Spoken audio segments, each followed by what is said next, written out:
سلامتی ہے ان آنکھوں پہ جو ہدایت پہ نظریں جمائے بیٹھی ہیں، ان کانوں پہ جو ذکر خیر کے منتظر رہتے ہیں، اور ان قدموں پہ جو ہدایت کی راہ پہ گامزن ہیں۔ کہا جاتا ہے کہ آپ کے نزدیک جمعے کا ممبر صرف حکمرانوں کے لیے یا ان کے مقرر کردہ نمائندوں کے لیے خاص ہے۔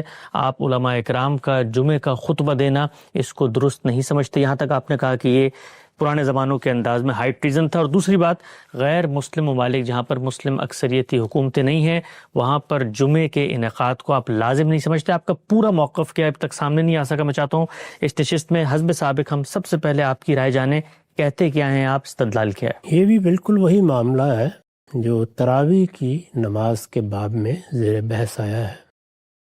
میں نے کوئی اختلاف نہیں کیا، میں نے کوئی نیا اجتہاد بھی نہیں کیا، میں نے اصل حقیقت کو واضح کرنے کی کوشش کی ہے۔ اچھا، جس طرح میں نے اس سے پچھلی ایک نشست میں بتایا تھا کہ تراویح کے نماز کے بارے میں نے یہ بتانے کی صحیح کی ہے کہ اس کی حقیقت کیا ہے۔ رسالت مآب صلی اللہ علیہ وسلم کے زمانے میں یہ نماز کس طرح پڑھی جا رہی تھی، بعد کے زمانوں میں کیا ہوا، ہمارے ہاں جو روایت قائم ہو چکی ہے وہ اپنی کیا تاریخ رکھتی ہے۔ یہی صورتحال جمعے کی ہے۔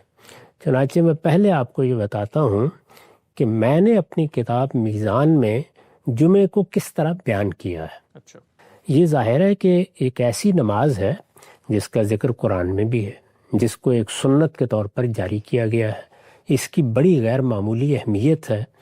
دین میں جب کوئی چیز اس اہمیت کی حامل ہے تو یہ ضروری ہے کہ اس کو اس کی اصل کے لحاظ سے پورے تدبر کے ساتھ سمجھ لیا جائے۔ ٹھیک، جب آپ اس کو سمجھ لیں گے تو میں نے جو کچھ وقتاً فوقتاً کہا ہے وہ بھی واضح ہو جائے گا۔ میں نے لکھا ہے جمعے کے دن مسلمانوں پر لازم کیا گیا ہے کہ نماز ظہر کی جگہ وہ اسی دن کے لیے خاص ایک اجتماعی نماز کا اہتمام کریں۔ اچھا، ہم پر جو 5 نمازیں فرض کی گئی ہیں ان کے بارے میں ہم جانتے ہیں کہ وہ گھر میں بھی پڑھی جا سکتی ہیں، تنہا بھی ادا کی جا سکتی ہیں۔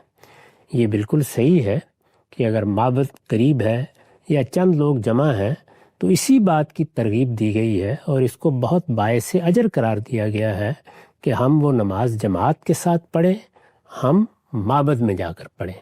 تاہم نماز اگر تنہا بھی پڑھ لی جائے تو ادا ہو جاتی ہے۔ جمعے کے بارے میں یہ نہیں ہے۔ جمعے کی نماز اپنی ابتدا ہی سے ایک اجتماعی نماز ہے، اس میں جماعتی ہونی ہے۔ اس کو جا کر کسی دوسری جگہ پڑھنا ہے جہاں پر اس کا خصوصی اہتمام ہوگا۔ وہ کوئی مسجد بھی ہو سکتی ہے، وہ کوئی کھلا میدان بھی ہو سکتا ہے۔ یہ چونکہ ایک اجتماعی نماز ہے تو اب یہ نماز کس مقصد کے لیے لازم کی گئی ہے، اس کے لیے کیا سنت قائم کی گئی ہے، اس کو جاننا ضروری ہے۔ جمعے کے دن مسلمانوں پر لازم کیا گیا ہے کہ نماز ظہر کی جگہ وہ اسی دن کے لیے خاص ایک اجتماعی نماز کا اہتمام کریں۔ اس نماز کے لیے جو طریقہ شریعت میں مقرر کیا گیا ہے وہ یہ ہے۔ ظہر کی نماز 4 رکعت ہے۔ یہ نماز 4 رکعت نہیں ہے، یہ اس کی جگہ لے لیتی ہے۔ یعنی جب ہم یہ نماز پڑھتے ہیں تو پھر ظہر کی نماز اس دن ختم ہو جاتی ہے۔ یہ نماز 2 رکعت پڑھی جائے گی۔ نماز ظہر کے برخلاف اس کی دونوں رکعتوں میں قرات جہری ہوگی۔ یہ ایک دوسرا اختلاف ہوا۔ یعنی ہم جو نمازیں عام حالات میں پڑھتے ہیں، شب و روز ادا کرتے ہیں، ان میں ظہر اور عصر میں قرات سری ہوتی ہے، جہراً قرات نہیں کی جاتی، یعنی آواز قرآن مجید کی تلاوت میں بلند نہیں کی جاتی۔ اس میں البتہ قرات جہری ہوتی ہے، بلند آواز سے قرات کی جاتی ہے۔ نماز کے لیے تکبیر کہی جائے گی۔ یہ کیوں وضاحت کرنا ضروری ہوا؟ اس لیے کہ عیدین کی نماز کے لیے تکبیر نہیں کہی جاتی۔ وہ بھی اجتماعی نمازیں ہیں، وہ بھی مسلمان باہر جا کر پڑھتے ہیں، ان کے لیے بھی خصوصی قانون ہے، لیکن ان میں یہ واضح ہے کہ سنت یہی قائم کی گئی ہے کہ تکبیر نہیں کہی جاتی۔ نماز کے لیے تکبیر کہی جائے گی۔ نماز سے پہلے حاضرین کی تذکیر و نصیحت کے لیے امام 2 خطبے دے گا۔ 2 خطبے دیے جاتے ہیں، یعنی اس کا طریقہ یہ ہوتا ہے کہ امام پہلے جو کچھ اس نے تذکیر و نصیحت کے لیے کہنا ہے وہ کہتا ہے، پھر تھوڑی دیر کے لیے بیٹھ جاتا ہے، پھر کھڑا ہوتا ہے اور دوسرا خطبہ دیتا ہے۔ یہ دوسرا خطبہ کیا ہے؟ اس میں اجتماعی دعائیں کی جاتی ہیں۔ ٹھیک۔ ہمارے ہاں چونکہ یہ طریقہ نہیں رہا کہ نماز کے بعد جیسے لوگ بالعموم دعا کرتے ہیں وہ دعائیں کی جائیں، نماز کے اندر دعائیں کی جاتی ہیں، اور یہ چونکہ ایک اجتماعی نماز ہے تو اس میں اسی لیے 2 خطبوں کو سنت کی حیثیت سے جاری کیا گیا، ایک تذکیر و نصیحت کے لیے، دوسرا اجتماعی دعاؤں کے لیے۔ اس میں حمد و ثنا کے کلمات کہنے کے بعد کچھ ابتدائی نوعیت کی بات کرنے کے بعد دعائیں کی جاتی ہیں بالعموم۔ یہ 2 خطبے ہیں۔ نماز سے پہلے امام حاضرین کی تذکیر و نصیحت کے لیے 2 خطبے دے گا۔ یہ خطبے کھڑے ہو کر دیے جائیں گے۔ پہلے خطبے کے بعد اور دوسرا خطبہ شروع کرنے سے پہلے امام چند لمحوں کے لیے بیٹھے گا۔ نماز کی اذان اس وقت دی جائے گی جب امام خطبے کی جگہ پر آ جائے گا، یعنی جس وقت امام مسجد میں آ جاتا ہے یا جہاں جمعے کا اہتمام کیا جا رہا ہے وہاں پہنچ جاتا ہے، وہ خطبہ دینے کے لیے کھڑا ہونے لگتا ہے تو اس سے پہلے اذان دی جاتی ہے۔ جمعے کی اصل اذان یہی ہے۔ اس سے پہلے جو اذان دی جاتی ہے وہ لوگوں کو متنبہ کرنے کے لیے ہے، تاکہ اگر وہ دور ہیں یا ان کو چل کے آنا ہے تو وہ اطمینان کے ساتھ یہ جان کر کہ اب جمعہ ہوگا پہنچ سکے، تو یہ اذان دی جاتی ہے۔ اذان ہوتے ہی تمام مسلمان مردوں کے لیے ضروری ہے کہ ان کے پاس اگر کوئی عذر نہ ہو تو اپنی مصروفیات چھوڑ کر نماز کے لیے حاضر ہو جائیں۔ خواتین بھی آئیں گی، آ سکتی ہیں۔ عیدین میں بھی رسالت مآب صلی اللہ علیہ وسلم نے انہیں آنے کی ترغیب دی ہے، لیکن ان پر اس طرح کی اجتماعی نمازوں میں شریک ہونا لازم نہیں کیا گیا۔ ٹھیک۔ اور انہیں بشارت دی گئی ہے کہ وہ اگر نہیں آ سکیں گی تو اجر کی مستحق پھر بھی ہوں گی، وہ اپنے گھر میں بھی اگر نماز پڑھیں گی۔ تاہم جمعے کے لیے، عیدین کے لیے وہ اگر آئیں تو اس کو پسندیدہ قرار دیا گیا ہے، بلکہ رسالت مآب صلی اللہ علیہ وسلم نے ان کو تاکید کی ہے کہ تم آنے کی کوشش کیا کرو۔ اس میں اگر انہوں نے اپنا کو عذر بھی پیش کیا ہے تو آپ نے یہ کہا ہے کہ تم آ جاؤ اور آ کر جو کچھ تذکیر و نصیحت کی بات ہوتی ہے اس کو سن لیا کرو۔ اذان ہوتے ہی تمام مسلمان مردوں کے لیے ضروری ہے کہ ان کے پاس اگر کوئی عذر نہ ہو تو اپنی مصروفیات چھوڑ کر نماز کے لیے حاضر ہو جائیں۔ نماز کا خطاب، یہاں خطبہ دینا ہے، اجتماعی نماز ہے، نماز کا خطاب اور اس کی امامت مسلمانوں کے ارباب حل و عقد کریں گے۔ یہ جتنی چیزیں میں نے بیان کی ہیں یہ سب کی سب وہ ہیں جو سنت کی حیثیت سے رسالت مآب صلی اللہ علیہ وسلم نے جاری فرمائی ہیں۔ اس میں یہی سنت قائم کی گئی۔ رسالت مآب کے زمانے میں بھی یہی طریقہ رہا، آپ کے بعد صحابہ کرام کو اقتدار منتقل ہوا تو انہوں نے بھی یہی طریقہ اختیار کیا۔ یہ رسالت مآب صلی اللہ علیہ وسلم کا قائم کردہ طریقہ بھی ہے، یہ خلفائے راشدین کا قائم کردہ طریقہ بھی ہے۔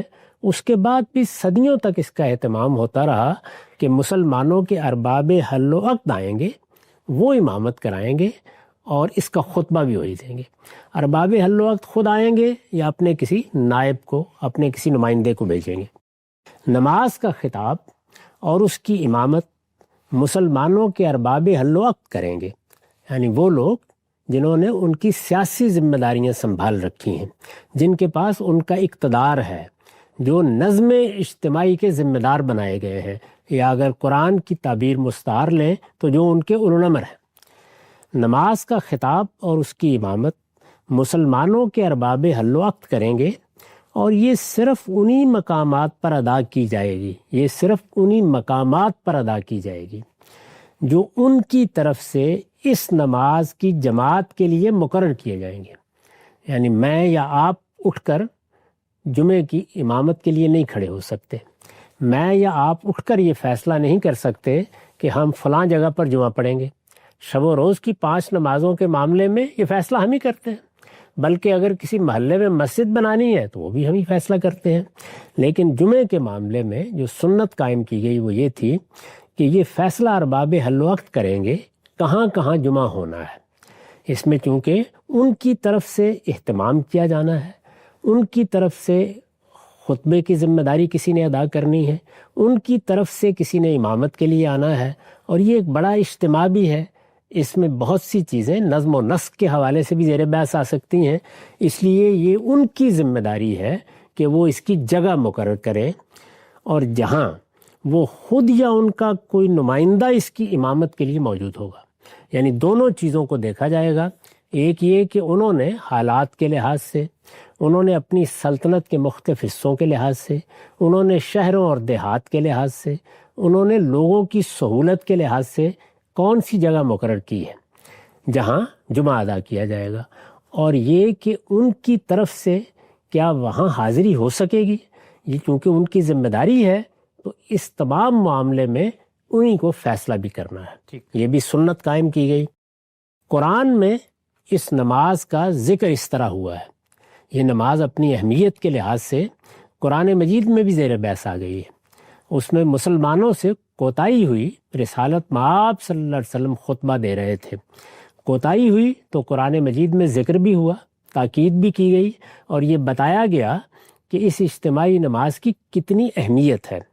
قرآن کے الفاظ ہیں، یہ سورہ جمعہ ہے، 9 سے 10 آیات ہیں۔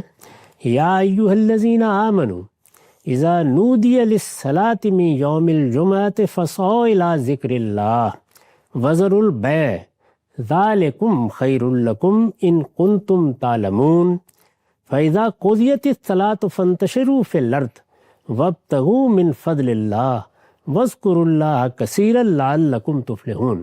ترجمہ ہے، ایمان والو پیغمبر کی قدر پہچانو، اور جمعے کے دن جب اس کی طرف سے نماز کے لیے اذان دی جائے تو اللہ کے ذکر کی طرف مستعدی سے چل کھڑے ہو اور خرید و فروخت چھوڑ دو، یہ تمہارے لیے بہتر ہے اگر تم جانو۔ پھر جب نماز ختم ہو جائے تو زمین میں پھیل جاؤ اور اللہ کا فضل تلاش کرو، اور اللہ کو کثرت سے یاد کرتے رہو تاکہ تم فلاح پاؤ۔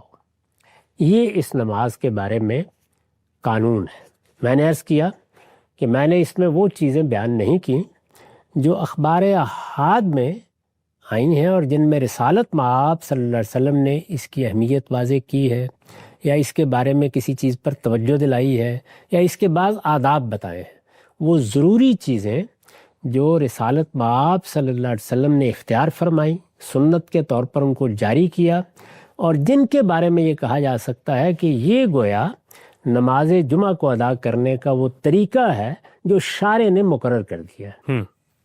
اس کو سمجھ لینے کے بعد اب یہ دیکھیے کہ ہمارے ہاں یا ہماری علمی تاریخ میں جب عبادات کو فقہا دیکھتے ہیں تو وہ کیا چیزیں ہیں جو اپنے فہم کے لحاظ سے متعین کرتے ہیں۔ یہ میرا طریقہ ہے، یعنی میں کیا طریقہ اختیار کرتا ہوں کہ جو مقرر کردہ طریقہ ہے وہ بیان کر دیتا ہوں، اس کے بعد پھر فقہی معاملات زیر بحث آتے ہیں۔ وہ جیسے دیکھتے ہیں اس میں سب سے پہلے وہ ایک ایک چیز کی اجزاء میں اس کو متعین کر کے قدر و قیمت بھی طے کرتے ہیں۔ مثال کے طور پر فلاں چیز نماز کے لیے شرط ہے، یہ صرف جمعہ کا معاملہ نہیں ہے بلکہ تمام عبادات میں ایسے ہی ہے، فلاں چیز نماز کے لیے شرط ہے، جیسے حج کے لیے احرام شرط ہے، جیسے نماز کے لیے وضو شرط ہے۔ تو شرائط کو متعین کریں گے، کیا چیزیں ایسی ہیں کہ جو اگر نہ ہوئیں تو نماز ہی نہیں ہوگی، حج ہی نہیں ہوگا۔ شرائط متعین کرتے ہیں۔ پھر کیا کرتے ہیں؟ پھر یہ کرتے ہیں کہ ایک سنت کا یا اللہ تعالیٰ کے مقرر کردہ طریقے کا جائزہ لیتے ہیں، اور پھر مختلف دلائل سے یہ متعین کرتے ہیں کہ اس میں کیا چیزیں فرائض ہیں۔ یہ آپ کے علم میں ہے کہ نماز کے فرائض وہ قرآن مجید کی آیات سے متعین کرتے ہیں۔ جی، یہی معاملہ باقی چیزوں کا ہوتا ہے۔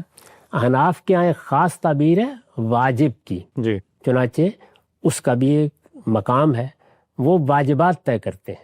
آپ نے سنا ہوگا کہ جب سجدہ سہو کے بارے میں بات ہوتی ہے تو یہ بتایا جاتا ہے کہ یہ اس وقت کیا جائے گا جب کوئی واجب کسی نے چھوڑ دیا ہے، یعنی فرائض میں سے کوئی چیز رہ گئی ہے تو نماز دہرائی جائے گی، لیکن اگر واجب چھوڑ دیا ہے تو سجدہ سہو کیا جا سکتا ہے۔ اسی طرح کیا چیزیں ہیں کہ جو رسالت مآب صلی اللہ علیہ وسلم نے لازم بھی نہیں کی. ان کے بارے میں یہ بھی نہیں کہا جا سکتا کہ ان کو چھوڑ دیا تو اس کی تلافی کرنی ضروری ہے، لیکن وہ آپ کا اسوہ ہے، اس کو وہ اپنے طریقے پر بالعموم سنتی کے لفظ سے تعبیر کرتے ہیں. تو لباس کے سنن بیان کریں گے. یہاں سنت کا لفظ اس معنی میں نہیں ہے جس میں دین کے ماخذ میں یہ لفظ بولا جاتا ہے، بلکہ اس مفہوم میں جس میں میں اسوہ کا لفظ بولتا ہوں، اس کو بھی متعین کرتے ہیں. اسی طرح وہ چیزیں جو رسالت مآب صلی اللہ علیہ وسلم نے کبھی کہی ہیں یا ان کے بارے میں پسندیدگی کا اظہار کیا ہے، ان کو بھی مستحبات کی فہرست میں رکھ کے بیان کیا جاتا ہے.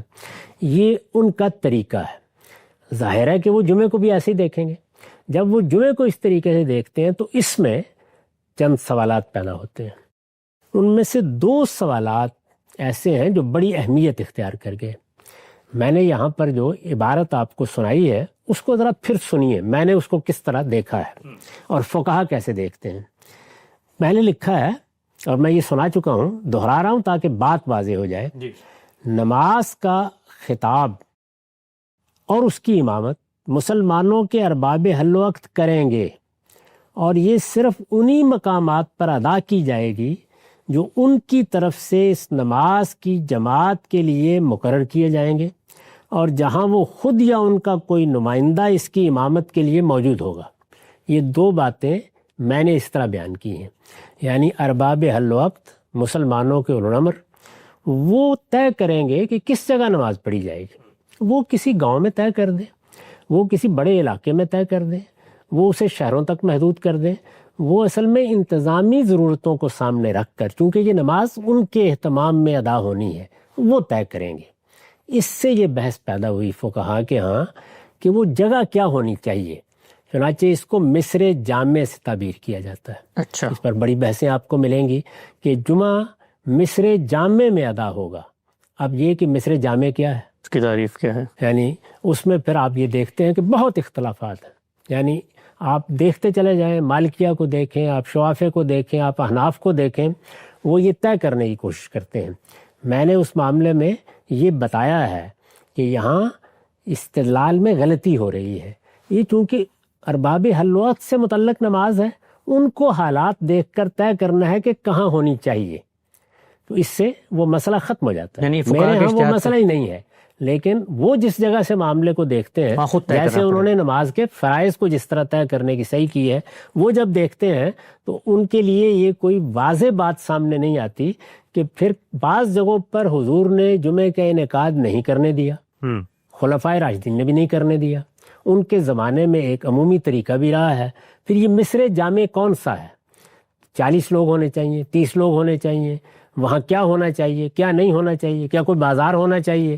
یہ بہت سی بحثیں آپ کو فقہا کے یہاں ملتی ہیں. میرے نزدیک یہ بحث ہی کوئی بحث نہیں ہے. اصل یہ ہے کہ جنہوں نے بندوبست کرنا ہے وہی اس کے مقامات مقرر کریں گے. جو مقام وہ مقرر کر دیں گے وہاں جمعہ پڑھا جائے گا. ایک بات. دوسری بحث یہ پیدا ہوئی کہ یہ چیز کہ ان کو نماز کی امامت کرانی ہے، ان کو نماز کا خطبہ دینا ہے، اس کی کیا حیثیت ہے؟ کیا یہ فرض ہے؟ کیا یہ واجب ہے؟ کیا یہ نماز کے لازمی اعمال میں شامل ہے یا یہ کوئی شرط ہے؟ یہ بحث ہے. یعنی یہ ایک سنت ہے، یہ طریقہ رہا ہے، اس میں کسی کو کوئی اختلاف نہیں ہے، نہ شوافے کو، نہ حنابلہ کو، نہ مالکیہ کو. احناف تو میں ابھی عرض کروں گا کیا کرتے ہیں. بحث یہ ہے کہ اس کی حیثیت کیا ہے. ایسا ہوتا ہے نا کہ ایک چیز پسندیدہ ہے، آداب میں سے ہے، عمومی طریقہ یہی ہے، لیکن نہ یہ فرض و واجب ہے نہ یہ شرط کے طور پر بیان ہوئی ہے. یہ بحث ہے. یہ سمجھ لینا چاہیے کہ جب ہم یہ کہتے ہیں کہ یہ چیز سنت کے طور پر جاری کر دی گئی ہے تو اس کا ایک پہلو تو یہ ہوتا ہے کہ وہ چیز ثابت ہے، وہ چیز رسالت مآب صلی اللہ علیہ وسلم کی طرف سے مشروع ہو گئی ہے، اس کو جاری کر دیا گیا. ایک دوسری بحث یہ ہوتی ہے کہ اس کی حیثیت کیا ہے. یعنی کیا 5 وقت کی نماز فرض ہے، کیا وتر واجب ہے. یہ ہے نا بحثیں. جو نوافل ہم پڑھتے ہیں ان کی کیا حیثیت ہے. یہ وہ حیثیت طے کرنے کا معاملہ سنت کے فہم سے تعلق رکھتا ہے. جس طرح قرآن مجید کے فہم سے، قرآن مجید میں ایک قانون بیان ہوتا ہے، اس قانون یا اس حکم کو قرآن نے بیان کر دیا. اب یہ کہ اس کی حیثیت کیا ہے. اللہ تعالیٰ نے یہی جمعے کی نماز کے بارے میں فرمایا کہ جب جمعے کی نماز ہو جائے تو تم جاؤ اور اللہ کا فضل تلاش کرو. تو یہ اللہ تعالیٰ نے کوئی ہدایت فرما دی ہے؟ یہ استحباب کا حکم ہے؟ کیا یہ لازم ہو گیا ہے؟ یہ اجازت دی ہے؟ یہ محض بیان واقعہ ہے کہ لوگوں نے آنا ہے، ان کو پابند کیا گیا، تو یہی کہا جائے گا کہ اس کے بعد کوئی پابند نہیں ہو گئے، تم جاؤ اور جا کے اللہ کا فضل تلاش کرو۔ تو اس طرح کے تمام مقامات میں خواہ قرآن ہو خواہ سنت ہو، فہم میں اس طرح کا اختلاف پیدا ہو جاتا ہے۔ یہ اختلاف ہے، یعنی پہلے یہ سمجھ لینا چاہیے کہ اختلاف کیا ہوا ہے۔ اس میں فقہائے احناف کی یہ رائے ہے کہ یہ شرط ہے، یعنی ان کے نزدیک مصر جامع بھی شرط ہے اور یہ بھی شرط ہے۔ اس سے جو لوگ اختلاف کر رہے ہیں وہ اصل میں شرط ہونے کے پہلو سے گفتگو کر رہے ہیں، یعنی اس کی نوعیت کیا ہے۔ وہ اس سے اختلاف نہیں کر رہے کہ رسالت مآب کے زمانے میں یہی طریقہ تھا، اس سے اختلاف نہیں کر رہے کہ خلفائے راشدین نے اس کا اہتمام اسی طریقے سے کیا ہے۔ اس میں کوئی ادنی اختلاف بھی مسلمانوں کے ہاں آپ کو نہیں ملے گا۔ جو اختلاف ہے وہ یہ ہے کہ اس کی حیثیت کیا ہے، یعنی یہ بات کہ مسلمانوں کے حکمران کو آ کر خطبہ دینا ہے، مسلمانوں کے حکمران یا اس کے نمائندے کو آ کر اس نماز کی امامت کرنی ہے۔ احناف یہ کہتے ہیں، ہمارے ملک میں زیادہ تعداد احناف کی ہے، یعنی فقہ حنفی کے پیرو، امام و حنیفہ کے شاگرد، فقہ حنفی کے زعماء، فقہ حنفی کے علماء، وہ سب یہی کہتے ہیں کہ سلطان کا ہونا، حکمران کا ہونا اس کے انعقاد کے لیے شرط ہے۔ وہ اگر ہوگا تو جمعہ ہوگا، نہیں تو ظہر پڑی جائے گی۔ اچھا، یہ ہے ان کا نقطہ نظر۔ میں آپ کو بدائع الصنائع کی پہلی جلد سے 261 صفحے پر یہ الفاظ سنا لیتا ہوں۔ وہ کہتے ہیں وَأَمَّا السُّلطان، یعنی یہ بات کہ جمعے کی نماز کے لیے مسلمانوں کا سلطان آئے گا، یہ بات کہ مسلمانوں کے اقتدار کے اہتمام میں یہ پڑھی جائے گی، یہ بات کہ اس کی امامت اور اس کا خطبہ مسلمانوں کے اولو الامر کے حوالے ہے۔ وَأَمَّا السُّلطان فَشَرْطُ أَدَاءِ الْجُمْلَہ، یہ جمعے کے ادا کرنے کے لیے شرط ہے۔ وَأَمَّا السُّلطان فَشَرْطُ أَدَاءِ الْجُمْعَہ عندنا، یہ انہوں نے وضاحت کی ہے کہ دوسرے فقہا کے ہاں تو یہ نہیں ہے، لیکن ہم اس کو شرط کے طور پر مانتے ہیں۔ حتیٰ لا یجوز اقامتها بدون حضرت ہی او حضرت نائب ہی، یعنی ہمارے نزدیک اس کی اقامت جائز ہی نہیں ہے جب تک کہ حکمران موجود نہ ہو، وہ آئے آ کے امامت کرائے، خطبہ دے، یا وہ اپنے کسی نائب، اپنے کسی نمائندے کو بھیجے۔ اس کو وہ شرط کے طور پر بیان کرتے ہیں۔ میں نے اس جانب اپنے ملک میں لوگوں کو توجہ دلائی ہے کہ اصل قانون یہ ہے، احناف اس کو اس طریقے سے دیکھتے ہیں، میں کس طریقے سے دیکھتا ہوں وہ میں نے بیان کر دیا، لیکن احناف تو اس کو شرط کے طور پر بیان کرتے ہیں۔ ان کے نزدیک یہ ایسے ہی ہے جیسے وضو کرنا نماز کے لیے شرط ہے، اسی طریقے سے سلطان، مسلمانوں کا حکمران، اس کی طرف سے اہتمام، اس کے کسی نائب کا آ کر امامت کرانا، خطبہ دینا، یہ جمعے کے شرائط میں سے ہے۔ اگر کسی جگہ یہ شرط پوری نہیں ہوتی تو وہاں جمعہ نہیں پڑھا جا سکتا۔ ان کے الفاظ ہیں لا یجوز اقامتها، یعنی اس طرح کی جگہوں پر یا اس طرح کی صورتحال میں جمعے کی اقامت جائز ہی نہیں ہے۔ گویا جواز اور عدم جواز کا مسئلہ پیدا ہو جاتا ہے۔ شرائط میں یہی چیز ہے، اگر وضو نہیں ہے تو آپ نماز نہیں پڑھ سکتے، پھر یا آپ تیمم کریں گے، کوئی دوسری صورت بتائی جائے گی، یا پھر کوئی رخصت ہوگی۔ لیکن یہ کہ جو چیز شرط ہے وہ جب تک پوری نہیں ہو جاتی اس وقت تک وہ عبادت ادا ہی نہیں کی جا سکتی۔ احناف کا نقطہ نظر یہ ہے۔ اس میں ظاہر ہے کہ یہ بحث پیدا ہو جاتی ہے کہ اگر کسی جگہ مسلمانوں کے حکمران اپنی اس ذمہ داری کو پورا نہ کرے، اگر وہ غفلت اختیار کر لیں، جس طرح کے بہت سے مسلمان ملکوں میں بھی صورتحال پیدا ہوئی اور ہمارے یہاں خاص طور پر پیدا ہوئی، یعنی بر صغیر میں، ایسا ہی معاملہ جب غیر مسلم ملکوں میں جا کر مسلمان آباد ہوتے ہیں تو وہاں سامنے آ جاتا ہے۔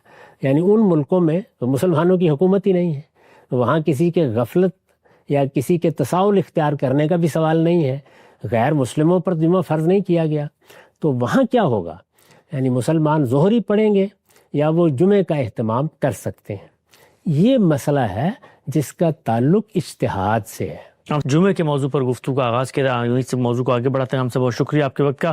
ہم سب یہ بات تو آپ نے بتائی کہ جو سنت جاری کی گئی ہے اس میں جمعے کا انعقاد حکمران یا اس کا مقرر کردہ کوئی امام کرے گا، یہی آپ کی رائے ہے، یہی ہمارے علم کی رائے ہے۔ ماضی کے علماء کے حوالے بھی آپ نے پیش کیے تھے۔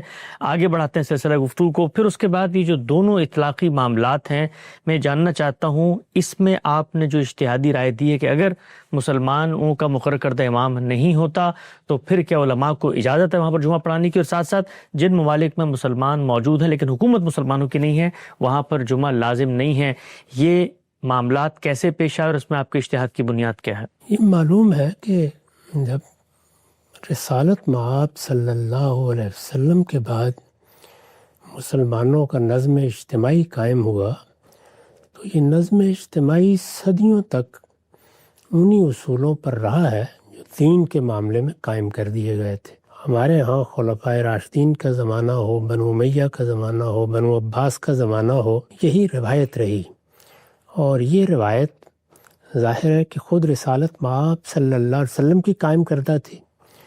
فقہا نے جب اس پر کام کرنا شروع کیا ہے تو اس میں جیسا کہ میں نے پچھلی دفعہ عرض کیا تھا، یہ بحث ہوئی کہ جو سنت قائم کی گئی ہے، خواہ وہ نماز میں ہے، خواہ وہ روزے میں ہے، خواہ وہ جمعے میں ہے، عیدین میں ہے، حج و عمرہ میں ہے، اس میں کون سی چیزیں شرط کی حیثیت رکھتی ہیں، کون سی چیزیں فرائض کی حیثیت رکھتی ہیں۔ میں نے عرض کیا تھا کہ احناف کے ہاں ایک اصطلاح واجب کی بھی ہے۔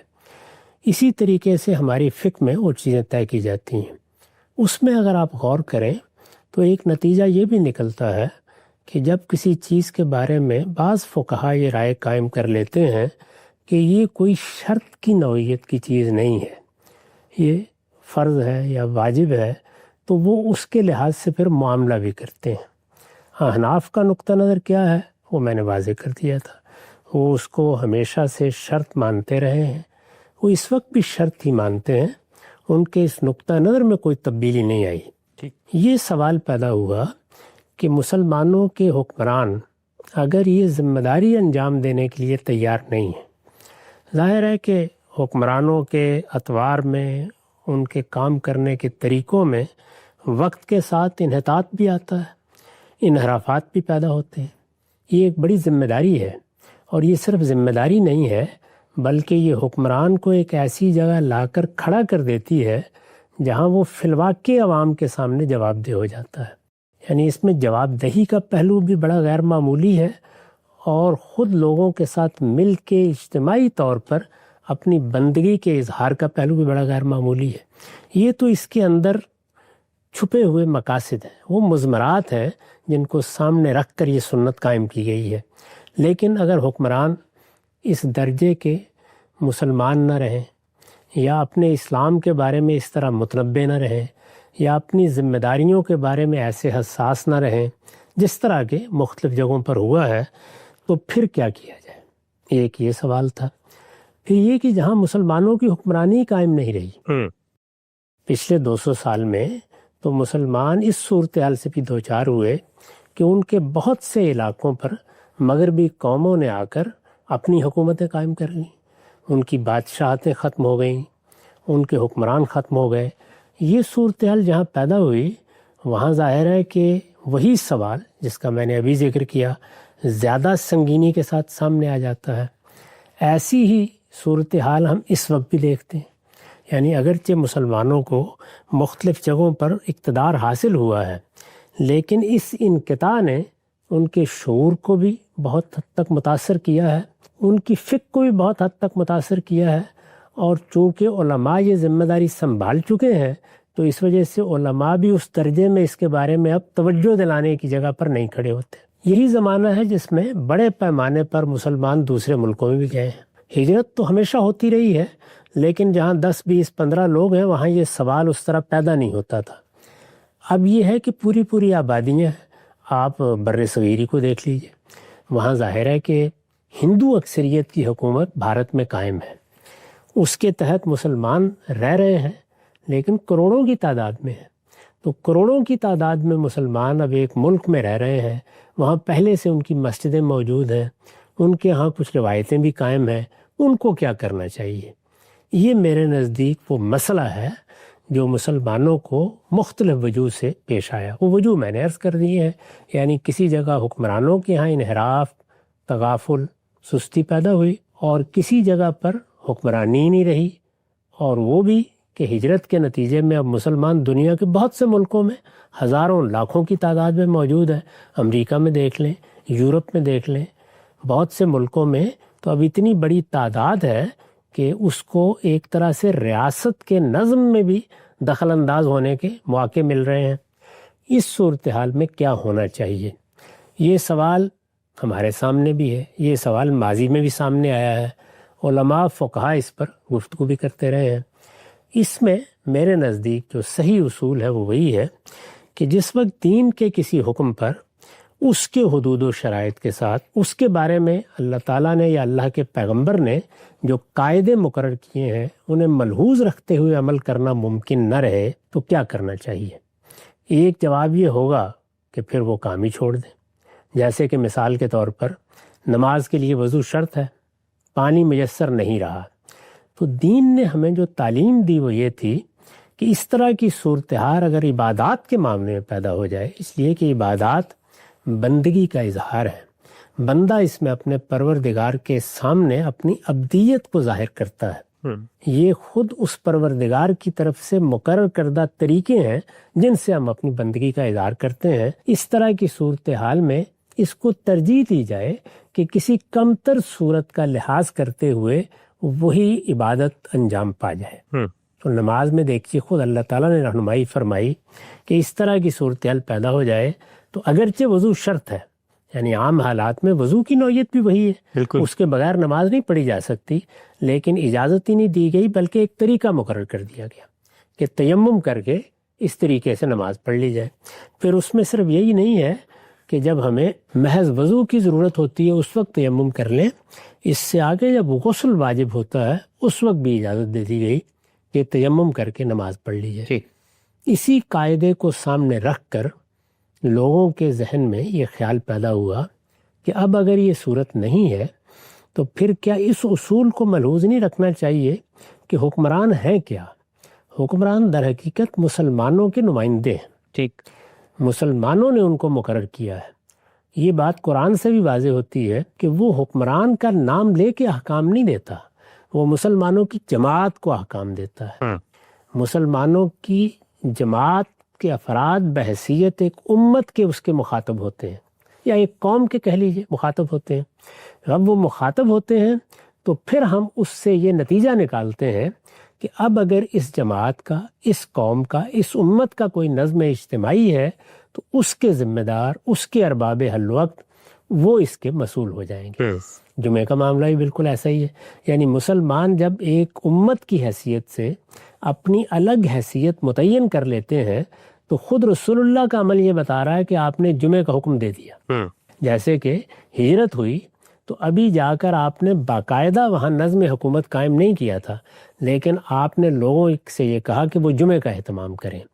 اس سے یہ نتیجہ نکلتا ہے کہ اصلاً اس حکم کا مخاطب بھی مسلمان بحیثیت قوم، بحیثیت جماعت ہے. جب وہ بحیثیت جماعت ہے تو عام حالات میں تو یہی ہوگا اور یہی ہونا چاہیے کہ ان کا اگر کوئی اجتماعی نظم قائم ہے تو اس کے ذمہ دار آئیں اور اس کا اہتمام کریں.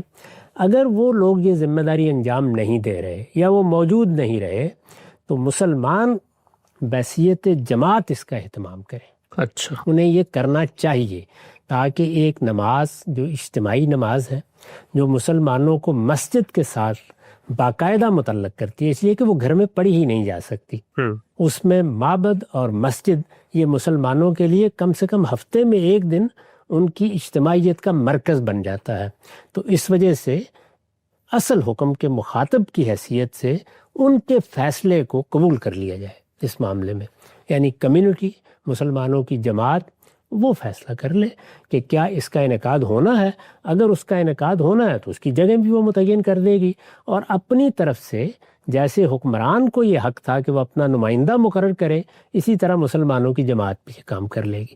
یہ ایک اجتہادی اطلاق ہے جس کے تحت پھر علماء نے جمعہ پڑھانا شروع کیا. اس میں بہت بحثیں بھی رہی ہیں. میں نے پچھلے بار بھی عرض کیا تھا کہ یہ بحث رہی کہ ہم نے ایک اجتہاد کیا ہے، لیکن اس وقت تو اگر دیکھا جائے تو ظہر کی نماز فرض ہوتی ہے تو پھر احتیاطی طور پر ظہر بھی پڑھی جاتی رہی. ٹھیک. اس طرح کے نشیب و فراز رہے ہیں. آہستہ آہستہ لوگ اس کے عادی ہو گئے, پھر وہ جمعہ ہی پڑھنے لگ گئے. اور اب ہم یہ دیکھتے ہیں کہ جن ملکوں میں یہ نظم قائم نہیں ہے, بہت سے ملکوں میں تو وہی صورتحال ہے, وہاں حکمران ہی تقرر کرتے ہیں, جامع مسجد انہی کے اہتمام میں ہوتی ہے, ان کی اجازت کے بغیر کوئی وہاں جمعے کا انعقاد نہیں کر سکتا. جامع مسجد کہاں بننی ہے اس کی اجازت بھی وہی دیتے ہیں. لیکن ہمارے ہاں یہ صورتحال نہیں ہے, یعنی بر صغیر میں جب وہاں یہ صورتحال نہیں ہے تو ظاہر ہے کہ اس کا ایک لازمی نتیجہ یہ نکلتا ہے کہ پھر کمیونٹی یا مسلمانوں کی جماعت یا مسلمان قوم آپ کہہ لیجئے, وہ اپنے طریقے کے اوپر علماء کا تقرر کر دیتی ہے. اس طرح بتدریج حکمرانوں کی بجائے, علماء کے بجائے, ارباب حل وقت کی بجائے یہ ممبر یعنی جمعہ کا ممبر, عیدین کا ممبر, یہ علماء کے پاس چلا گیا ہے. میرے نزدیک, اور میں اس کی بار بار تکرار کرتا ہوں, کہ یہ توجہ دلانی چاہیے. حکمران جہاں موجود ہیں ان کو کہنا چاہیے کہ وہ یہ کام کریں. اسی طریقے سے جن ملکوں میں مسلمانوں کی حکمرانی نہیں ہے, جہاں وہ دوسری قوموں کے تحت رہ رہے ہیں, یہ دوسرے مذاہب کی قوموں کے تحت رہ رہے ہیں, وہاں بھی انہیں یہ توجہ دلائی جائے کہ وہ اپنی کمیونٹی کا ایک نظم ضرور قائم کریں. یعنی پوری کمیونٹی کا ان ذمہ داریوں کو انجام دینے کے لیے جن میں کسی اختلاف کا سوال نہیں ہے. جنازے ہونے ہیں, جنازے کی نماز پڑھی جانی ہے, میتوں کو دفنانا ہے, قبرستانوں کا اہتمام کرنا ہے, اسی طرح جمعہ عیدین کا اہتمام ہے. تو اس مقصد کے لیے کمیونٹی یا مسلمانوں کی قوم یا جو لوگ بھی کسی جگہ موجود ہیں وہ بحیثیت جماعت اس ذمہ داری کو نیابتاً انجام دینا شروع کر دیں. ٹھیک. یہی صورتحال ظاہر ہے کہ بر صغیر میں, خاص طور پر بھارت میں مسلمانوں کو درپیش, وہاں بہت بڑی آبادی ہے, پہلے سے ایک روایت قائم ہو چکی ہوئی ہے. وہاں زیادہ بڑا مسئلہ اس لیے پیدا نہیں ہوا کہ جو مسئلہ اس وقت وہاں مسلمانوں کو درپیش ہے وہی انگریزوں کے آنے کے بعد درپیش تھا. تو اس لیے جو اجتہاد کیا گیا تھا اس کے مطابق وہاں بھی عمل ہو رہا ہے. وہی روایت پاکستان بننے کے باوجود, بنگلہ دیش کی ایک الگ حکومت قائم ہونے کے باوجود دونوں ملکوں میں بھی ہے. یعنی جو ممبر علماء کے پاس چلا گیا تھا وہ علمائی کے پاس ہے, اور علماء اس کو اب آسانی سے چھوڑنے کے لیے بھی تیار نہیں ہے. تو اس وجہ سے اس اجتہادی پہلو کو بھی واضح کیا جائے اور اس کے ساتھ اصل کی طرف توجہ بھی دلائی جائے, کیونکہ وہ بہت بڑی بات ہے کہ مسلمانوں کے حکمران اپنی اس ذمہ داری کو پہچانیں. وہ 5 چیزیں جو حکمرانوں کے حوالے کی گئی ہیں اللہ تعالیٰ کی طرف سے, اللہ کے پیغمبر کی طرف سے, ان میں سب سے نمایاں یہی ہے کہ وہ جمعہ اور عیدین کی امامت بھی کریں گے, ان کا خطبہ بھی دیں گے, اور انہی کے اہتمام میں جو جگہ وہ مقرر کریں گے وہاں جمعہ پڑھا جائے گا, وہاں عیدین کا اہتمام ہوگا. نقطہ بالکل واضح ہوا. اچھا ہم سب, یہ جو ایک اجتہاد ہے, ایک نئی صورتحال پیدا ہوئی, اس میں جو ایک رخصت کا پہلو تھا, یعنی شرط پر عمل درآمد ممکن نہیں ہے تو آدمی اس سے نیچے جاتا ہے اور اصل صورت کو قائم رکھنے کی کوشش کرتا ہے. اس پہ کچھ میں چاہتا ہوں طالبانہ سوالات آپ کی خدمت میں رکھوں. پہلی چیز یہ ہے کہ جو دین کے احکامات ہیں ان میں جب شرائط اللہ تعالیٰ نے رکھتی ہیں تو ان شرائط رکھنے کے پیچھے کوئی حکمت ہے, کوئی مقصدیت ہے, کوئی وجہ ہے. اگر وہ شرط نہیں پائی جاتی تو اس کام کا انعقاد نہیں ہونا چاہیے ہے. نماز کے باب میں تو چونکہ وہ فرض ہے, سب نے پڑھنی ہے, ہر حالت میں پڑھنی ہے, تو وہاں پر تو اگر ایک صورت پر عمل درآمد نہیں ہو رہا, وضو کے لیے پانی نہیں, تو چلیں آپ نیچے جائیں گے اور تیمم کر لیں گے, رخصت پر عمل درآمد ہو جائے گا. لیکن مثال کے طور پہ جہاد ہے. اب جہاد کے بارے میں بھی اللہ تعالیٰ نے شرط رکھی ہوئی ہے, سنت میں آتی ہے کہ بھئی آپ کا ایک حکمران ہوگا اور اس کا فیصلہ ہوگا, اور اگر وہ نہیں ہے تو پھر آپ پہلے حکومت قائم کریں گے. تو اب اگر یہی استدلال وہاں پر کیا جائے کہ چونکہ وہاں کچھ نہیں ہے اس لیے جتھے اٹھے اور اپنے طور پہ انہوں نے فریضہ انجام دینے کی کوشش کی, تو اس کے نتیجے میں حکم دینے کی جو غرض و غایت تھی وہ تو خراب ہو گئی. جہاد کا تقابل تو اس لیے نہیں کیا جا سکتا کہ جہاد کے معاملے میں تو آپ کو تلوار اٹھانا ہوتی ہے, لوگوں کی جان لینے کے لیے آپ اقدام کرتے ہیں. ٹھیک. یہی معاملہ حدود کا ہے, وہاں پر بھی عدالتی فیصلہ چاہیے. اس کے نفاذ کے بہت سے حدود و قیود ہیں جو اگر حکمران کے سوا کسی اور کو ذمہ داری دے دی جائے تو شدید فساد کا باعث بن جائیں گے. یعنی وہاں مقابل میں کیا چیز ہے؟ فساد. اس لیے اس اصول کا اطلاق وہاں تو کسی حال میں کیا ہی نہیں جا سکتا. یعنی مسلمانوں کی حکومت ہوگی, وہ نظم قائم کرے گی, وہ معاملات کا ذمہ لے گی, وہ فیصلہ کرے گی. جو لوگ لڑنے کے لیے اٹھیں گے ان کے لیے بھی ضروری ہے کہ وہ کسی کے تحت ہوں, کسی کا سیاسی اقتدار ان پر قائم ہو، وہ اگر جرم کا ارتکاب کریں تو انہیں سزا دی جا سکے۔ اس لیے وہاں تو کسی اجتہاد کا کوئی سوال ہی نہیں ہے، الا یہ کہ کوئی بڑی اضطرار کی صورتحال پیدا ہو جائے، جس کو علماء فقہا بیان بھی کرتے ہیں، میں نے بھی بارہا بیان کیا ہے۔ لیکن نماز، روزہ، حج، اس طرح کی جتنی چیزیں ہیں ان میں کسی فساد کا اندیشہ نہیں ہوتا۔ یعنی جو صورتحال بھی ہے اس میں بہرحال آدمی یہ کہتا ہے کہ اللہ کی عبادت ہے، کر لی ہم نے، اس کے باوس کہ کچھ فسادات اس میں بھی مضمر تھے اور وہ سامنے آئے۔ جی یعنی اس میں یہ پہلو سامنے آیا کہ مسلمانوں کی مذہبی قیادت پیدا ہو گئی۔ یعنی ایک ہے علماء کا پیدا ہونا، علماء تو ہر علم و فن کے پیدا ہوں گے، طب کے بھی ہوں گے، سائنس کے بھی ہوں گے، دین کے بھی ہوں گے۔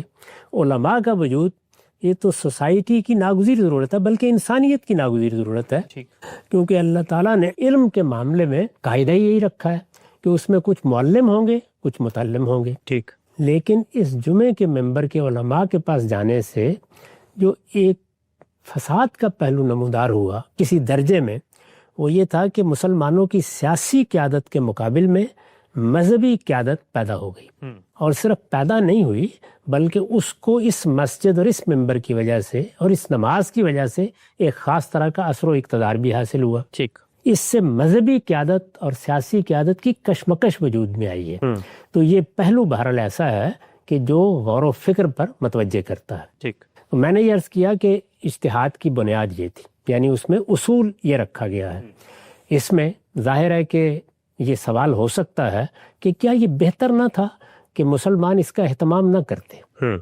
اس سے ان کو یہ احساس بھی رہتا کہ یہ ایک بڑی چیز ہے جس سے ہم محروم ہیں، وہ اس کی کوشش بھی کرتے، حکمرانوں کو توجہ بھی دلاتے، خود حکمرانوں کے لیے بھی یہ ایک الارم ہوتا کہ ہمیں اپنی ذمہ داری ادا کرنی ہے۔ اس طریقے سے وہ بھی غفلت شعار نہ بن جاتے، تو کیا یہ بہتر نہ ہوتا؟ یہ رائے کوئی شخص قائم کر سکتا ہے۔ اسی طرح جب ہم دوسرے ملکوں میں گئے ہیں تو وہاں پر بھی یہ کہا جا سکتا ہے کہ مسلمانوں کے مابین یہ جو فرقہ بندی بہت منظم ہو جاتی ہے، پھر اس کے نتیجے میں بعض جگہوں پر تشدد در آتا ہے، اس کا باعث بھی یہ اہتمام بنتا ہے۔ اس وجہ سے وہاں پر بھی اس پر غور کرنا چاہیے تھا کہ لوگ ظہری کی نماز پڑھ لیا کریں۔ تو یہ دونوں رائے ہو سکتی ہیں، دونوں رائےوں کے لیے الگ الگ استدلال کیا جا سکتا ہے۔ کوئی آدمی کہہ سکتا ہے کہ اس کے خیال میں بہتر یہ تھا، دوسرا آدمی یہ کہہ سکتا ہے کہ نہیں، جمعہ ایک بڑی غیر معمولی چیز ہے، مسلمانوں کی اجتماعیت کا اظہار ہے، مسجد سے ہمارا تعلق پیدا ہوتا ہے، اس طرح کم سے کم مسلمان جہاں کہیں بھی ہیں وہ 7ویں دن معبد میں حاضر ہو جاتے ہیں، ایک یاد قائم رہتی ہے، پھر یہ کہ ان کو کچھ نہ کچھ نصیحت بھی ملتی رہتی ہے۔ ویسے تو معلوم نہیں سنیں گے یا نہیں سنیں گے، اس طریقے سے وہ ایک نماز پڑھنے کے لیے جاتے ہیں۔ مسجد سے تعلق، دین سے تعلق، یہ اس کے گویا مثبت پہلو ہے۔ جس طرح ہم نے کچھ منفی پہلوؤں کی طرف اشارہ کیا، اسی طرح سے مثبت پہلو بھی ہیں، اور وہ یہ بھی اور اس کے علاوہ بھی بہت سے گنوائے جا سکتے ہیں۔ یہ حقیقت ہے کہ خود جمعے کا ممبر، جمعے کی جماعت، جمعے کا اہتمام، میں بھی اگر اپنے بچپن سے دیکھتا ہوں، اور ظاہر ہے کہ اسی نظام میں ہم نے بھی آنکھ کھولی ہے، تو یہ بہت باعث بنتا ہے دین کے ساتھ تعلق کا، اس میں کوئی شبہ نہیں ہے۔ یہ مثبت پہلو سامنے رکھ کے رائے قائم کی جائے تو یہ اندازہ ہوتا ہے کہ نہیں، اگر کچھ اس میں تھوڑا بہت فساد بھی ہے تو اس پر قابو پانے کی کوشش کرنی چاہیے، اس کو قبول کر لیں۔ اس میں بھی ہمارے ہاں جو فقہا نے اصول قائم کیا، وہ بڑا عقلی اصول ہے کہ جب دونوں جانب معاملات اس نوعیت کے ہوں تو آپ ترجیح دیتے ہیں۔ اس میں ترجیح کس اصول پر دی جاتی ہے؟ وہی احمل البلیت ہے، یعنی ادھر بھی کچھ فساد کے پہلو ہیں، ادھر بھی کچھ فساد کے پہلو ہیں، ان میں سے کم تر پر اکتفا کر لیا جائے۔ تو یہ اصول اختیار کیا جائے تو اگر آپ بہت اندر اتر کے دیکھیں تو یہ معلوم ہوتا ہے کہ پھر بھی جو اجتہاد کیا گیا ہے وہ معلوم ہوتا ہے کہ باعث ترجیح بن سکتا ہے۔ یعنی جمعہ، نماز، مسجد سے تعلق، اس کا اہتمام، اس کے نتیجے میں جو مسلمانوں پر اچھے اثرات ہوتے ہیں وہ اس کے مقابلے میں بہت زیادہ ہیں جو ہم نے بعض مضمرات کی طرف اشارہ کیا، جس میں کچھ فساد کے پہلو بھی چھپے ہوئے نظر آتے ہیں۔ تو میرے نزدیک ترجیح بھی قائم کی جا سکتی ہے۔ جہاں تک میری اپنی ذات کا تعلق ہے، اس رائے کو بہت اہمیت دینے کے باوجود، اس کو بار بار بیان کرنے کے باوجود، میں ایک اور پہلو سے بھی لوگوں کو توجہ دلاتا ہوں کہ وہ اس سے الگ نہ ہوں، اور وہ یہ ہے کہ جب مسلمان کسی چیز میں کوئی ترجیح دے لیں اجتماعی معاملات میں، یعنی وہ چیزیں جو مسلمانوں ہی سے متعلق کی گئی ہیں، مثلاً جنازے کی نماز ہے، مثلاً عیدین ہے، مثال کے طور پر جمعہ ہے، مثال کے طور پر جہاد ہے، اسی طرح حدود ہے۔ جب اس معاملے میں کوئی نظم بنا دیا جائے اور مسلمان کسی چیز کو ترجیح دے دیں تو پھر وہی بات ہے کہ اگر غیر معمولی کسی فساد کا اندیشہ نہیں ہے تو کوشش کرنی چاہیے کہ مسلمانوں کے اجتماعی فیصلے کے ساتھ رہیں۔ اچھا، تو یہ دوسرا اصول ہے۔ اس کی دلیل تو کیا ہے؟ گویا اس لیے کہ ہمیں مسلمانوں کی جماعت اور مسلمانوں کی جمعیت کے ساتھ رہنے کا حکم دیا گیا ہے۔ اچھا، یہ بتایا گیا ہے کہ مسلمانوں کے اندر کوئی تفرقہ پیدا کرنے کی کوشش نہ کرو۔ ٹھیک، یہ بتایا گیا ہے کہ اللہ کی رسی کو مضبوطی سے تھامو اور یاد رکھو کہ دینی معاملات میں اجتماعی فیصلوں کی پیروی کرو۔ اور اجتماعی فیصلوں کی پیروی کے بارے ہی میں یہ اصول بھی قائم کیا گیا ہے کہ امرہم شورا بینہم، جس کا لازمی نتیجہ یہی ہے۔ تو جو معاملات بھی ریاست سے متعلق ہیں، حکومت سے متعلق ہیں، مسلمانوں کی جماعت سے متعلق ہیں، ان میں عقلی اصول بھی یہی ہے، امرہم شورا بینہم کا تقاضا بھی یہی ہے کہ مسلمانوں کے فیصلے کی پیروی کی جائے۔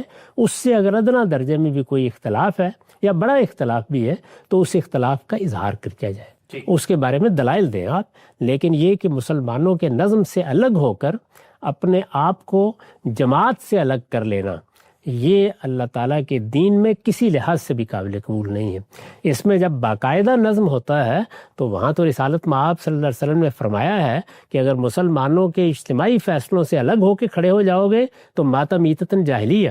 تو اس وجہ سے میرے نزدیک اگر تینوں چیزوں کو آپ ملحوظ رکھیں کہ اس معاملے میں جو صورتحال مسلمانوں کو درپیش ہوئی اس میں ان کے لیے کس چیز کی ترجیح تھی، یعنی کیا وہ ایسا سوچ سکتے تھے؟ پہلی چیز یہ سوچ سکتے تھے۔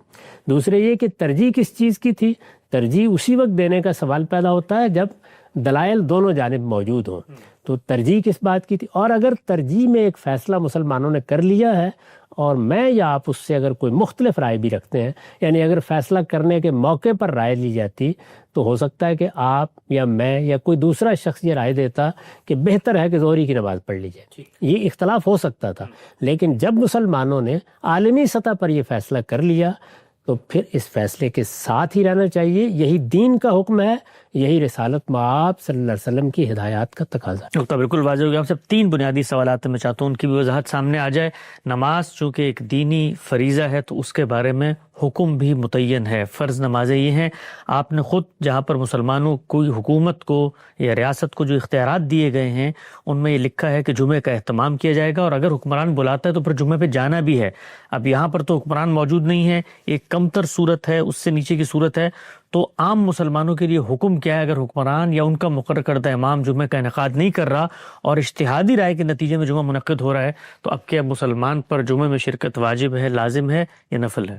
یہ تو میں نے عرض کر دیا کہ جب مسلمان کوئی فیصلہ کر لیں تو پھر اس فیصلے کی پابندی لازم ہے، اس سے الگ نہیں ہو سکتے ہم۔ رسالت مآب نے یہی تعلیم دی ہے، اس میں دیکھیے بار بار توجہ دلائی ہے کہ تم مثالی طور پر یہ خیال کر رہے ہو کہ وہ خلیفہ راشد ہو، نہیں، جیسا بھی حکمران ہوگا، جیسا بھی نظم ہوگا اس کا ساتھ دینا ضروری ہے۔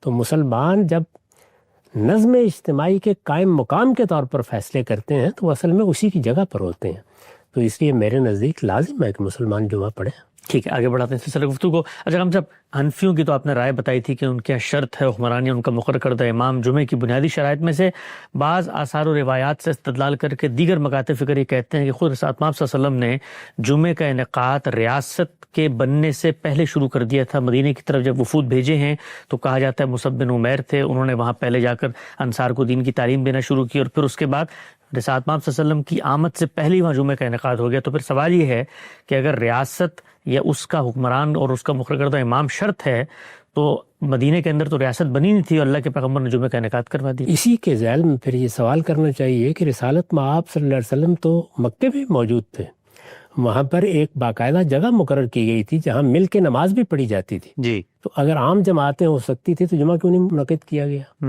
یہ تو اتنا ہی بڑا سوال یہ بھی پیدا ہو جائے گا۔ ٹھیک، اس معاملے کو سمجھنے میں غلطی ہو رہی ہے۔ رسالت مآب صلی اللہ علیہ وسلم کی بیعت کر لی گئی تھی، ٹھیک، وہاں کے رؤسائے قبائل نے آپ کو دعوت دے دی تھی، صحیح، یہ طے ہو گیا تھا کہ آپ ایک پناہ گزین کی حیثیت سے نہیں بلکہ حکمران کی حیثیت سے اب مدینہ آئیں گے۔ اچھا، مسلمانوں نے وہاں جا کے جب دعوت و تبلیغ کا کام کیا اور ان کی ایک باقاعدہ جمعیت بھی بن گئی اور رسالت مآب نے فیصلہ کر لیا کہ اب مدینہ منتقل ہونا ہے، اس وقت آپ نے فرمایا کہ جمعہ کا انعقاد شروع کر دیا جائے۔ اسی سے میں نے اس استدلال کی طرف توجہ دلائی ہے کہ اس طرح کے جتنے احکام ہیں قرآن سے بھی یہی معلوم ہوتا ہے کہ وہ اصلاً جماعت کو دیے جاتے ہیں. تو مسلمان قوم جب قوم کی حیثیت سے وجود پذیر ہو گئی تو اس کے بعد جمعے کے انعقاد کا فیصلہ کر لیا گیا.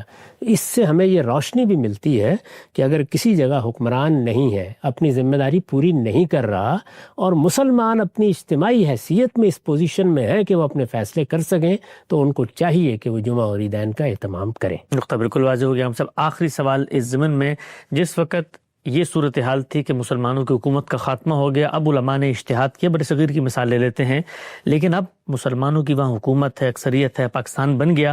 علماء سے جب یہ کہا جاتا ہے کہ یہ تو خود آپ کی کتابوں میں لکھا ہوا ہے کہ اس کی حدود و شرائط ہیں، تو آگے سے ایک استدلال پیش کرتے ہیں کہ آپ جن حکمرانوں کے سپرد ہمیں ممبر کرنے کو کہہ رہے ہیں وہ تو قل هو اللہ احد بھی صحیح طرح سے نہیں پڑھ سکتے، ان کو تو نہ نماز کے مسائل پتہ ہیں، نہ جنازے کے، نہ اور چیزوں کے. تو ان حکمرانوں کے سپرد جمعے کا ممبر کیسے کیا جا سکتا ہے جو دین کے الف بے تے سے واقف نہیں ہے؟ ان کے سپرد ہے، وہ تو اللہ تعالیٰ کر چکے، اللہ کا پیغمبر کر چکا. وہ میں نے یا آپ نے کسی عالم میں نہیں کرنا. ان کو چاہیے کہ اپنی یہ ذمہ داری انجام دیں، یہ ان کے سپرد ہے، ان کی ذمہ داری ہے. اسی اصول کے اوپر تو وہ مسلمان اپنے آپ کو مسلمان کی حیثیت سے پیش کرتے ہیں، تو ہم ان سے باقی مطالبات کرتے ہیں. سوال یہ ہے کہ پھر علماء کو ان سے باقی مطالبات بھی نہیں کرنے چاہیے. نہیں کہنا چاہیے کہ نفاذ شریعت فرمائیے، نہیں کہنا چاہیے کہ حدود کو نافذ کیجیے. یہ وہی مسلمان ہیں. یعنی یہ جیسے بھی ہیں، جس طرح کے بھی ہیں، یہ اگر دنیا سے رخصت ہوں گے تو ان کے جنازے پڑھے جائیں گے، اور پڑھانے کے لیے بھی آپ کھڑے ہوں گے. ان کو مسلمان مانا جاتا ہے، ان کی تکفیر تو کوئی شخص نہیں کرتا. تو جیسے کچھ بھی مسلمانوں کے حکمران جہاں کہیں ہیں، یہ ان کی دینی ذمہ داریاں ہیں. یہ دینی ذمہ داریاں وہ انجام دیں گے تو ان کو انجام دینے کی اہلیت بھی اپنے اندر پیدا کریں گے. اس وجہ سے یہ تو بالکل ہی بے معنی استدلال ہے. اللہ تعالیٰ فیصلہ کر چکے، اللہ کا پیغمبر فیصلہ کر چکا. ہمارا کام یہ ہے کہ ہم ان دینی ذمہ داریوں کی طرف انہیں توجہ دلائیں. ہم جب حکمرانوں کو خطاب کرتے ہیں تو کیا پہلے ان سے یہ کہتے ہیں کہ ذرا اپنے اسلام کو درست کر لیجئے؟ ہم ان سے کہتے ہیں کہ تم چونکہ مسلمانوں کے حکمران ہو، اس وجہ سے اللہ تعالیٰ نے جو قانون دیا ہے اس کے مطابق فیصلے کرو. آیت پڑھ کے سناتے ہیں کہ وَمَن لَّمْ يَحْكُم بِمَا أَنزَلَ اللَّهُ فَأُولَٰئِكَ هُمُ الْكَافِرُونَ. تو یہ کن کو دعوت دیتے ہیں؟ مسلمانوں کے انہی حکمرانوں کو دیتے ہیں. تو جیسے باقی چیزوں کی دعوت دیتے ہیں، اسی طرح جمعے کے خطبے کی، جمعے کی امامت کی، جمعے کے اہتمام کی دعوت دیتے ہیں. نقطہ بالکل واضح ہو گیا. جمعے کی نماز سے متعلق جو دو اجتہادی معاملات ہیں، اس میں غامدی صاحب کی آراء پر جو تنقید کی جاتی ہے اس کا ہم نے جواب طلب کیا.